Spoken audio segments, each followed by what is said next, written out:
as a key visionary within this time, who is also educating our young ones at the University of Miami. I think that it's good for us to listen because this today is a university. So I do hope you have your pens, your notepads, your hearts, your minds open. Let's start this conversation. Please help me welcome Dr. Jeffrey.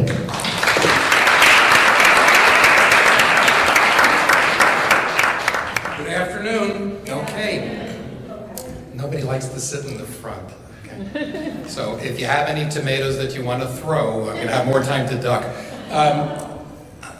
Thanks for having me, because most of the talks that I've given thus far have been in academic institutions, which is wonderful, because that's what academic institutions do. They're there to bring people from near and far to discuss thorny issues, and these have them, not the plant itself, but the social problems with it. And yet we're here all to discuss those things and to work out ways that we can improve healthcare, because essentially the issues concerning cannabis and what I'm here for you today to discuss took a big change in terms of the dialogue, the conversation. It was couched based on things of social injustice issues up until the early 1990s to the mid-1990s. And what happened then was that the actual way the plant's chemicals work was discovered. It was called the endocannabinoid system. It was found that we have a system of receptors. Everybody here has them. And here's the surprise, you don't have them because there's a plant out there. You have them because this is the way you're hardwired in a sense, and what it does is it helps change what you do in response to a stress from outside. Whether we're part of nature, we're part of an existence to where when nature throws you a curveball, a disease, things like that, this is the system that we all have, and not only us. Denisha said animals have endocannabinoid systems, and it's what keeps us alive. And if you think it's only something for mammals and higher animals, you're wrong.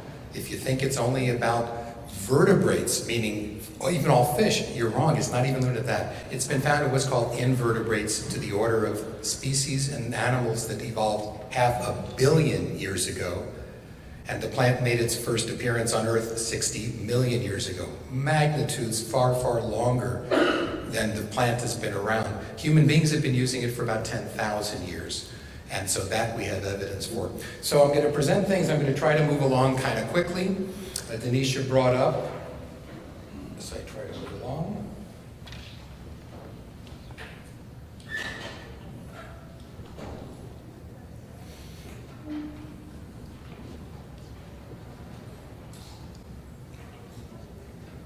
Okay, so things then were used by earliest physicians. And if you think about it,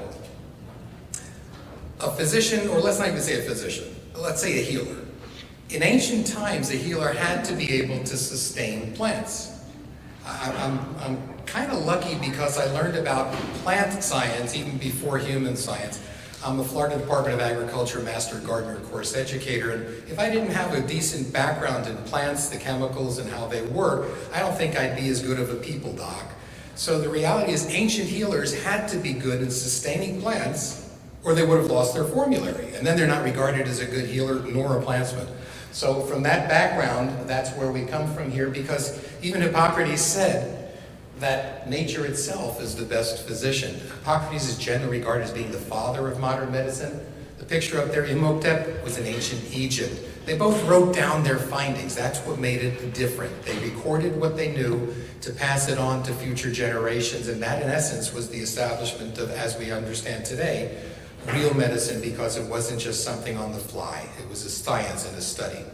So in terms of study and science, one of the reasons I really have been somewhat constrained is at the same time that we're speaking of these things, I had been in the last few years the president of our Medical Schools Alumni Association, and I'm honored and privileged there to give the oath of medicine to young docs, tell them to do the right thing. And so it's interesting when we have this that we deal with that.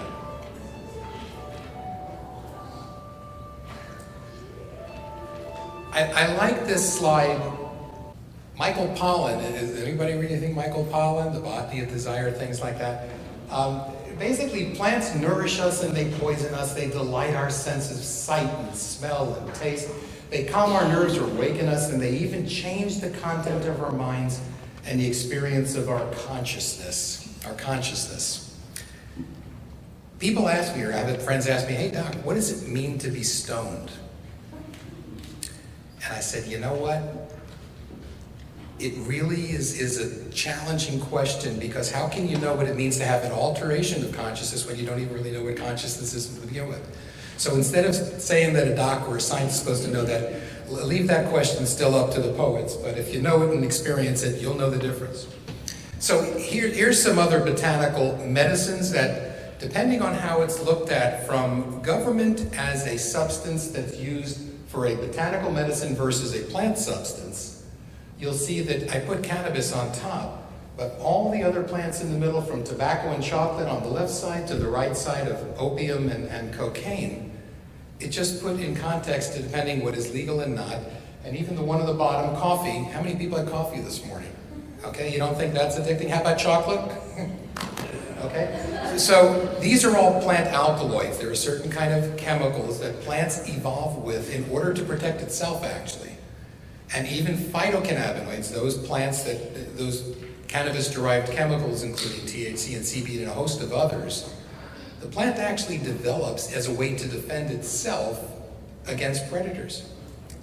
Terpenes also, the smells that the plants have tremendous deep interactions, not only with us, but what about the sweet smell of things that might attract an insect to come as a pollinator, all right? Or how about plants that get pollinated at night by bats or moths? They may have a very different aroma, some of it not even necessarily pleasant, but to that moth, it's, you know, sex hormone, go get it. And so the plants evolve chemicals that are incredibly complicated, and if you want to know how complicated they are, all you have to do is look in genetics, the codes. You know, we think that we're that complicated, and so the fact is that when the Human Genome Project began this millennia, okay, in the year 2000 was really just about late 99, was when the Human Genome Project was completed, and lo and behold, all of you here have about 35,000 genes in you. It seems pretty cool, huh? Very complicated, you're high up there evolutionary-wise. Rice like the grain rice has 50,000. Makes you feel puny, right? That's chemicals. They've learned over eons to produce lots of different chemicals and in fantastically complicated ways.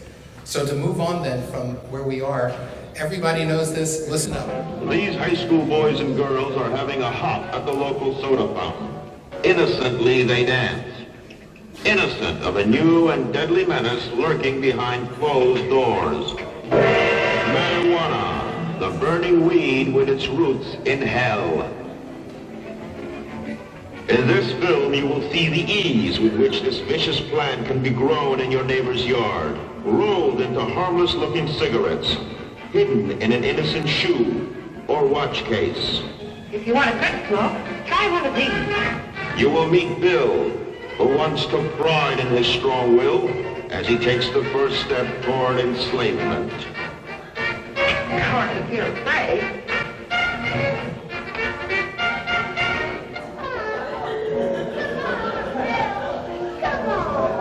Watch Bill's eyes here, he gets that animal instinct going. Smoking the soul-destroying reefer, they find a moment's pleasure, but at a terrible price. Debauchery, violence, murder, suicide, and the ultimate end of the marijuana addict. Hopeless insanity.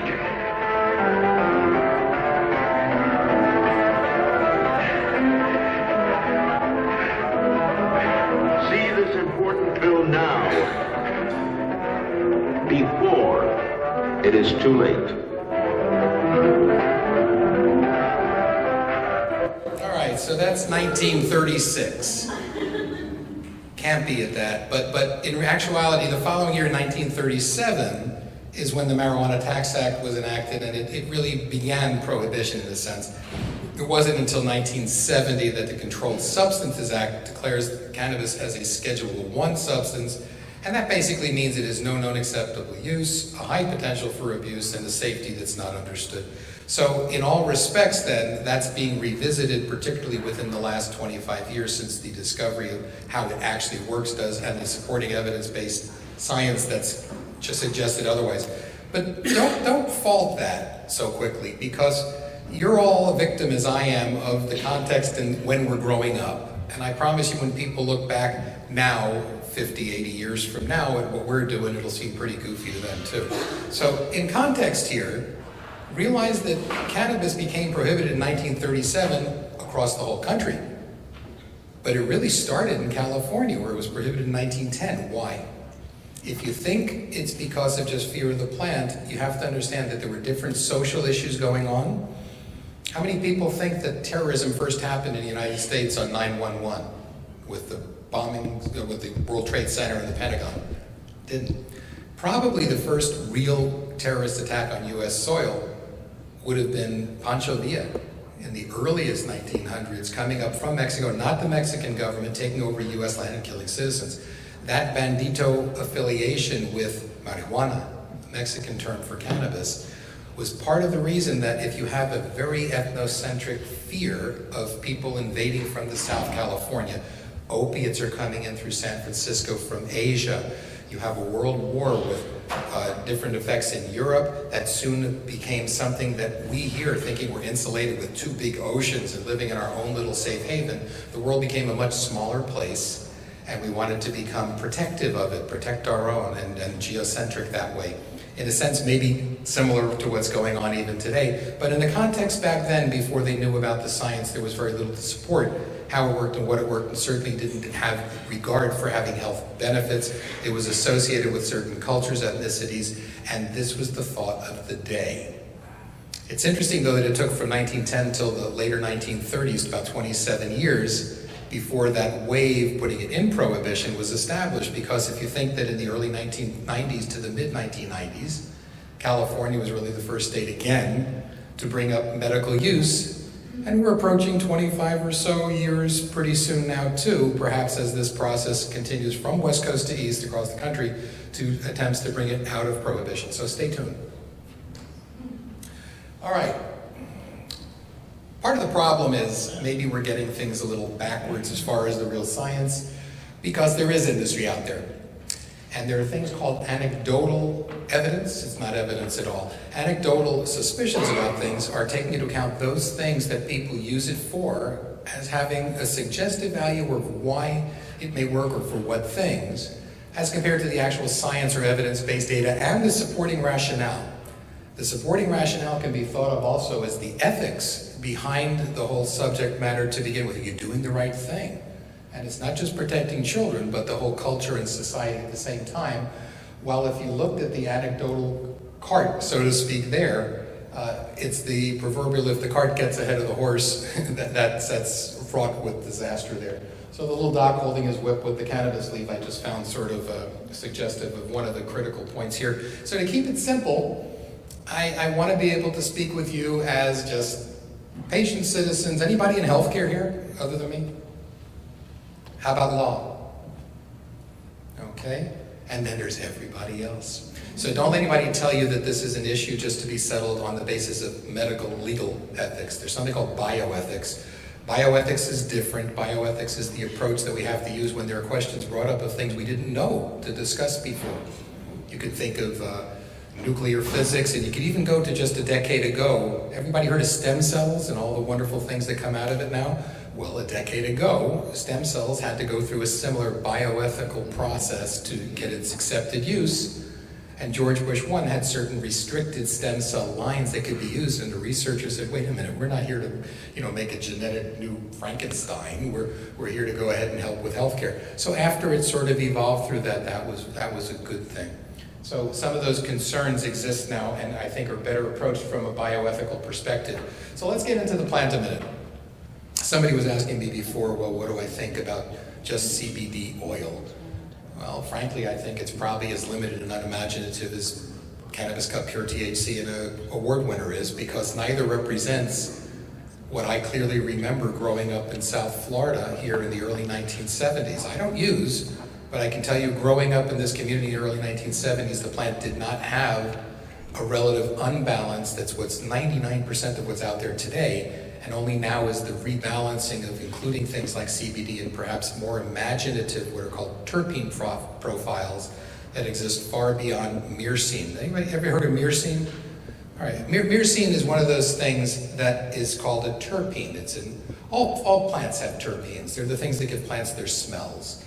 And myrcene is one that's a fascinating one because myrcene is also found in the closest genetic relative to cannabis, and it's hops.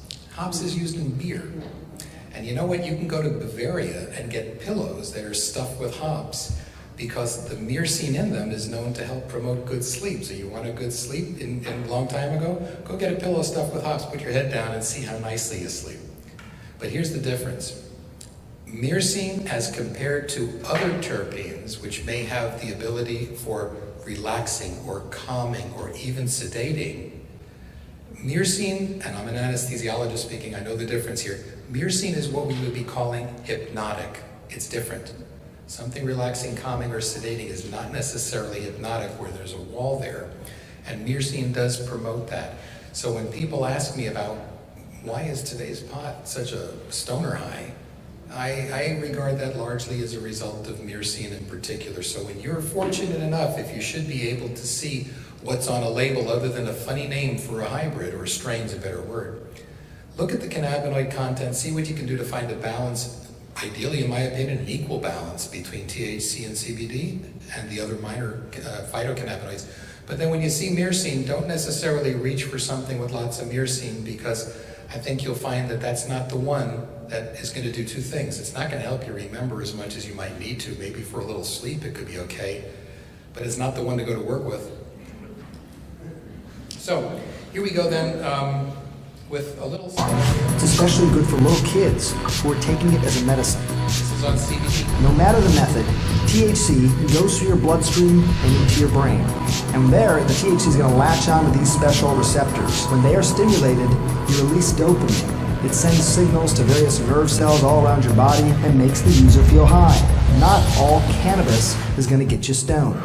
That's because marijuana contains another chemical known as CBD. That's cannabidiol. Marijuana plants that have low THC and high CBD can work really well as a medicine. They can treat things like epilepsy. It works because the CBD chemical can quiet excessive electrical and chemical activity in the brain. I know this 3-year-old girl who went from having 300 seizures a week to 2 per month after her parents gave her cannabis with high levels of CBD.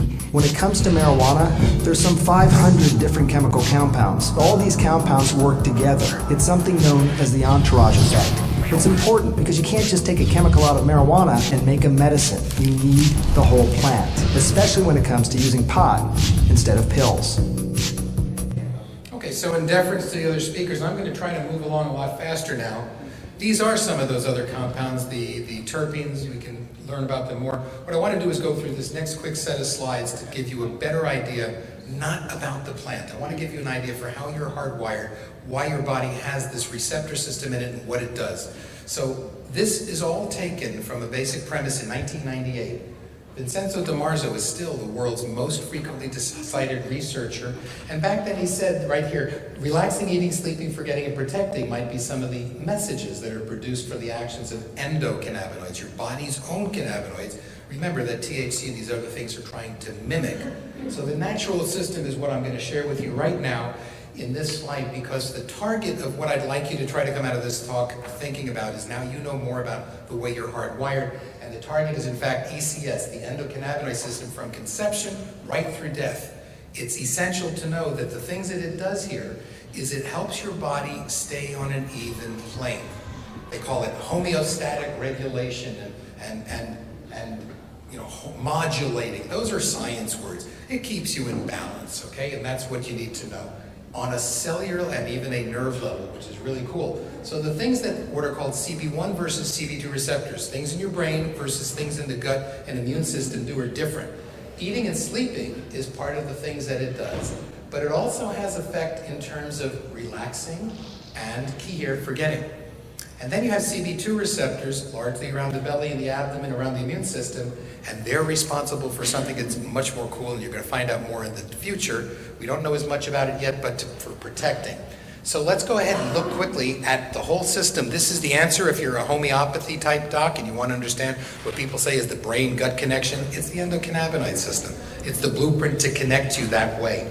And so if you look then at eating and sleeping, in fact, the way most people use cannabis, you'd realize that the reason you are wired to have that, don't think about the plant, think about the reason you'd be wired that way, is to eat and sleep. That's life. That's what the growth part, probably the first 20 years of life until a woman's reproduction age. And it's interesting, Denisha talked about the plant is she. Well, she's right. The most powerful parts of the plant for the chemical content comes out in the unpollinated female flowers. And in that sense, you keep the boys away from the girls. The girls are highly productive in the plants, aren't they? Okay? And they get sticky and everything. So, it's true. Tell me a bud's not that way. It's a frustrated girl. In a nice way. Okay. So then you get into relaxing and forgetting. And that's important because how do people use cannabis? Don't think about the plant. Think about how your body needs to be able to relax. This is CB1 receptors, why your body needs this. If you couldn't do this, it would be really hard, evolutionary-wise, to survive. And then what else? Well, you've got a part of your brain called the hippocampus. It's right here, that part. That's where memories are formed. If you don't think cannabis is therapeutic because of helping some memories from coming back and back, that's the essence of PTSD. Don't think about the plant. Imagine if you couldn't forget. Just take this a moment. Imagine if you couldn't forget. Yeah, it's a pain not remembering where you left your keys in the morning, but let's take a different experiment now.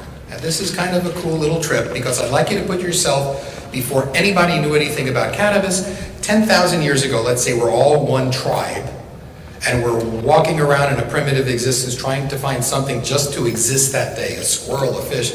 Life's terrifying and it's hard there. So out of nowhere, imagine what happens if a wild beast starts to chase us. I mean, really dangerous. And so we're all running, we're trying to find trees to run up to because let's say it's a wild boar, okay? It's something big and terrifying with tusks and snorting, but think prehistoric, like the size of a Buick. So you're there, you're running, you're up in the tree, and your hearts are pounding, it's terrifying. Nightfall comes, that pig goes away or something, and you did. If you couldn't get that sheer terror experience out of your head naturally and sleep, how are you going to be up and ready for the next day to get out there before the pig comes back? Stay in there the second day, haven't eaten, third day. You have to be able to forget. It's the way we're wired. Who's a mom here? Okay. Do you really think if women remembered the pain associated with childbirth that we'd ever have any need for the words brother or sister in our language? We'd all be only children, right? Think about that. So we're hardwired not to remember certain extremes of things. That's with pain. What about with pleasure? Because you can think about the way the mind and the construct is from pleasure to pain. Classical philosophers, Descartes, Spinoza, talked about, well, sadomasochism is pain, pleasure as a continuum. What about people who can't forget extremes of pleasure? That's not so healthy either, is it? That's the essence of addiction. And again, the example of primitive people, let's say we're the same tribe, thousands, millions of years ago, no pot out there, no other drugs. How do you think human beings found pleasure? Yes. So we're the same primitive tribe. We're going around trying to do what we need to do. And boy, there's these two in our tribe, Caveman Og and Lady Pleistocene, and they're out there always going at it, and they're lagging behind, not paying attention. So if you were a saber-toothed tiger and you want to find the easiest two to pick off first, who do you think you'd go after? Okay, the ones who can't keep their mind off of that. So actually, probably to forget extremes of pleasure may have an equal balance, and what that does, think about it from this perspective. We've all had different experiences in life. We've had painful ones, we've had pleasurable ones. We all live in some healthy middle where we forget certain extremes, and that determines who you are. Really determines your personality, doesn't it? And that's why everybody in here, if you think about it, may in fact have those different experiences determining your personality. There's very little known about the determinants of personality. I wouldn't be surprised if it rests with that kind of selective forgetting and remembering. And moving on then to CB2 receptors, they're the ones that are in the immune system, down in the belly. They're there to protect us, and that's very important because when you get older and you have a disease, guess what pops up as far as receptors? They're lying dormant and they appear in response to when you have a disease exactly where you think they would appear. If there's an organ system involved in the disease or a particular site, that's where those CB2 receptors appear, and so they are there to protect in older days, okay? You hear about things for Alzheimer's or different other diseases, cancers, even diabetes. These are ways your body changes naturally, so a disease does not kill you outright, but it becomes chronic. We all die from one thing, but we generally in older age die with many different chronic diseases. So in fact, it's about aging, and it's about the power of aging, not just gracefully, but in as healthy a way as possible. You need a healthy endocannabinoid system to kick in. Without a good endocannabinoid system, you're not going to live long. Without a functioning immune system, which are found in exactly the same distributions, mostly abdominal organs, you're not going to live long either. So then moving along, these are some of the things that the CB2 receptors do. It's more of a science slide, so I won't bore you with it. We'll move along and get to quickly talk about medical legal and then go into the final finale here with ethics. So medical legal ethics means the doctors and lawyers in you may want to look at this, but overall the American Medical Association has a disposition on issues like this, which says right there that physicians shall respect the law and recognize the responsibility to seek changes in those requirements which are contrary to the best interest of the patient. Not very easy to do. And the reason is we all have licenses that are also federal licenses, DEA license, that allow us to prescribe medicines. And very few doctors will see patients at the risk of losing that license, which is the tool bag that we use. That's a key point here. So there's a different ethics. This is bioethics. It's the same basic question to answer as I showed on the other slide, because we're confronted with, should a physician offer compassionate care or access to cannabis while under its federal prohibition? And in fact, the bioethical concern may be able to be approached by getting an irrefutable sentence out there. It's not a Jeffersonian compromise with give a little, take a little from two sides to come together to common terms. It's something that has to be absolutely irrefutable and just makes sense, so deal with it. So in this case, the first sentence would be from the patient's or the person's in stress and pain perspective, and the second would be from the healers. So I authored this a few years ago. It is in every single doctor in Florida's course that took the course I wrote for their education that they were required to know before going into this. Whether or not they remember, it's different. But seeking relief from the physical, psychological, or spiritual symptoms of disease is an instinctual force of human nature and may contribute to medicinal use. But the treatment of intolerable symptoms is an honorable task that a society bestows upon its healers to provide humane relief. Let's get past the discussions of medical legal. Advancing to this makes common sense, and then you have to deal with it. One last little slide. For those people who want to do this in my profession, there are guidelines out there, the first of which says that physicians, while it's federally prohibited, who want to get into this should not themselves use or authorize family members to get it. And then here is really what I'd like to leave you with where we are today. I'd like to consider cannabis as an indulgence temptation. All right, so is alcohol, so is cigarettes, so is gambling, so are sugary drinks. These are things we do that we're tempted to do as an indulgence, and yet in this case, if you could see the smoke, there's something lurking behind. And we've got choices now, and those choices basically are there that you got to be careful what you wish for. Remember the genie, they give you the two wishes and the third one's the gotcha? Well, now they're legislating different things. We have choices. You start using something and you don't really know what the end term effects are long term. You got to be careful what you wish for. That's where the science and the reason matters. And that's why I wanted to leave you with that kind of slide. We'll talk later. Thanks for your time.